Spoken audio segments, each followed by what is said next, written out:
PT Satnusa Persada Tbk adalah salah satu perusahaan besar yang terletak di Kota Batam.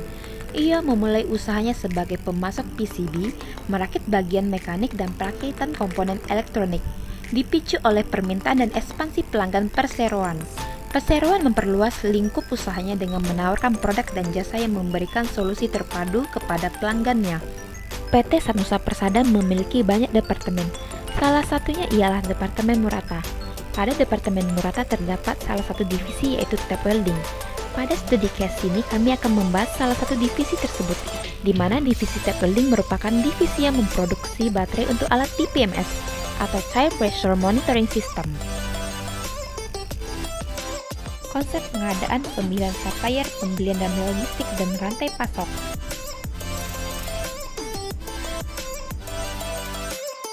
Dalam pemilihan supplier, pasti semua perusahaan menginginkan yang terbaik, baik itu berupa kualitas, kuantitas, maupun harga. PT Satnusa memiliki dua cara pemilihan supplier. Yang pertama ialah pemilihan oleh perusahaan. Di sini perusahaan yang menentukan sendiri supplier yang akan memasok barang yang dibutuhkan untuk memproduksi barang tersebut. Selanjutnya yang kedua yaitu request by customer. Di sini customer yang menentukan sendiri supplier yang akan memasok raw material produk yang akan dipesannya. Saat memesan raw material akan dilakukan pengecekan stok dan penggunaannya terlebih dahulu agar tidak adanya kelebihan atau kekurangan raw material pada saat produksi. Di sini semua raw material tersebut akan dilihat balance stoknya pada SAP.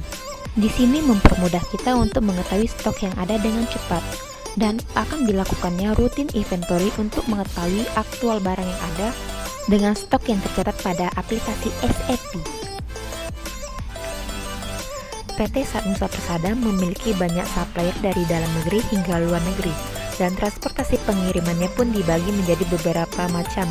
Yang pertama ada jalur udara dan laut, yang kedua ada jalur darat untuk dalam kota. Untuk pengiriman melalui laut, maka peti kemas akan dimuat pada sebuah kapal, dan kapal-kapal tersebut akan mengantarkan peti kemas ke negara tujuan masing-masing. Kemudian jika telah nyampe pada tujuan masing-masing, maka peti kemas akan disusun pada terminal peti kemas, yang kemudian pada akhirnya akan dimuat pada kontainer untuk diantar kepada sang penerima barang. Alur barang masuk. Yang pertama ada menerima informasi barang masuk. Yang kedua memastikan barang masuk siap diterima. Selanjutnya yang ketiga penerimaan dan pengecekan barang masuk. Dan yang keempat membuat dokumen serah terima barang. Dari dalam kontainer, barang-barang tersebut akan dimuat menggunakan forklift. Kemudian akan dilakukan pengecekan QC incoming. Setelah pengecekan QC incoming selesai, maka barang-barang tersebut akan disusun pada rak-rak menggunakan forklift juga. Kemudian QC incoming akan merekod data-data barang masuk ke dalam sistem transaksi SAP. Untuk penggunaan barang, perusahaan menggunakan sistem FIFO, first in, first out. Supply Chain Operation Reference. Tahapan planning. PC akan mengirim master plan kepada production.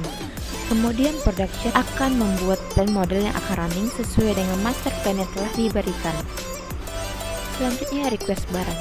Tim production akan request barang ke store sesuai plan yang ada dengan skema SAP. Setelah request barang tersebut disetujui, barulah tim store mengeluarkan barang sesuai dengan yang di request. Pihak store akan mengantar barang ke LAN sesuai barang yang di request. Setelah barang tersebut diterima oleh pihak production akan mengolah barang tersebut sehingga menjadi sebuah barang jadi.